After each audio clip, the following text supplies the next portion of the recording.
సరే, ఈరోజు మనం ఒక మంచి నీతి కథ చెప్పుకుందాం. ఇది వినడానికి చాలా సింపుల్గా ఉంటుంది, కానీ మన పనుల గురించి అంటే మన కర్మల గురించి ఓ పెద్ద పాఠమే నేర్పిస్తుంది. మరింకెందుకు ఆలస్యం, పదండి కథలోకి వెళ్ళిపోదాం. అనగనగా ఒక ఊరు. చాలా ప్రశాంతమైన పల్లెటూరనమాట. మన కథ ఇక్కడే మొదలవుతుంది. అవును, చాలా వరకు ఇలాంటి కథలన్నీ ఇలాంటి సింపుల్, అందమైన ఊళ్లలోనే కదా మొదలయ్యేది. ఇక ఈ కథలో మన మెయిన్ క్యారెక్టర్ ఎవరంటే ఒక పాలు అమ్మేవాడు. పాపం, అతను తన భార్యతో కలిసి చాలా సింపుల్ లైఫ్ లీడ్ చేస్తుంటాడు. పాలు, పెరుగు, నెయ్యి అమ్ముకుంటూ కుటుంబాన్ని పోషించుకుంటూ ఉంటాడు. అతను రొటీన్ చాలా సింపుల్గా, పద్ధతిగా ఉండేది. ప్రతి వారం ఊళ్ళో పాలమ్మేవాడు. ఇక మిగిలిన పాలతో వాళ్ళ ఆవిడ నెయ్యి చేసేది. ఆ నెయ్యిని తీసుకుని అతను దగ్గర్లో ఉండే మార్కెట్కి అంటే సంతకి వెళ్లేవాడనమాట. ఇలాగ కష్టపడి తన ఫ్యామిలీని చూసుకునేవాడు. సరే, ఆ నెయ్యి అమ్మగా వచ్చిన డబ్బులుంటాయి కదా, ఆ డబ్బులతో అతను ఎప్పుడూ ఒకే షాప్కి వెళ్లేవాడు. ఇంటికి కావలసిన సరుకులు అంటే ఉప్పు, పప్పు, బియ్యం ఇలాంటివన్నీ అక్కడే కొనేవాడు. సో వాళ్ళిద్దరి మధ్య అది ఒక అలవాటుగా, ఒక నమ్మకమైన సంబంధంగా మారిపోయింది. ఇప్పుడు మనం స్టోరీని షాప్కీపర్ వైపుకి తిప్పుదాం. ఒకరోజేమైందంటే, ఈ పాలమ్మేవాడి దగ్గర నెయ్యి కొన్నాడు కదా, ఆ తర్వాత ఆ దుకాణదారుడికెందుకో ఒక డౌటొచ్చింది.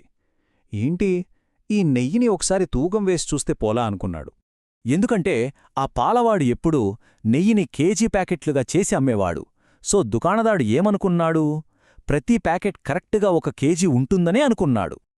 కాని అతను ఆ నెయ్యి ప్యాకెట్లలో ఒకటి తీసి త్రాసుమీద పెట్టగానే షాకయ్యాడు. తూకం సరిగ్గా లేదు, ఉండాల్సిన దానికంటే తక్కువ చూపిస్తోంది. ఆ తేడా చాలా క్లియర్గా కనపడింది.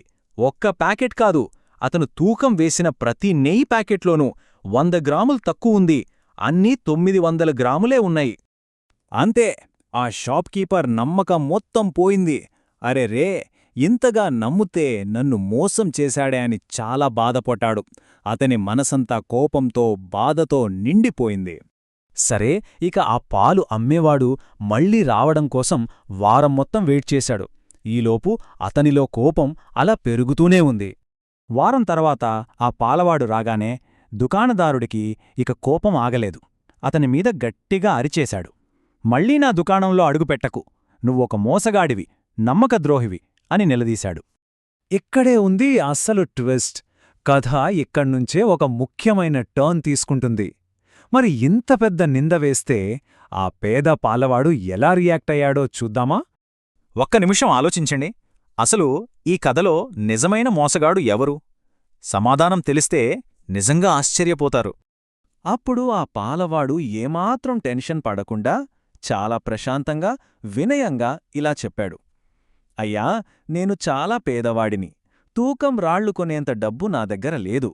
అందుకే ప్రతివారం మీ దగ్గర నేను కొనే కిలో చక్కెర ఉంది కదా, దాన్నే బరువునా వాడి మీకు నెయ్యి తూకం వేసి ఇస్తున్నాను. అసలు ఊహించని నిజం విన్నాక ఆ షాప్కీపర్ పరిస్థితేంటి? అతనేమన్నాడో, ఎలా రియాక్ట్ అయ్యాడో? ఆ పాలవాడి మాటలు వినగానే షాప్కీపర్కి అంతా అర్థమైపోయింది. తాను ఇన్నాళ్లుగా చేస్తున్న మోసమే తన దగ్గరికే తిరిగి వచ్చిందని రియలైజ్ అయ్యాడు. తన తప్పు తెలుసుకుని సిగ్గుతో తలదించుకున్నాడు.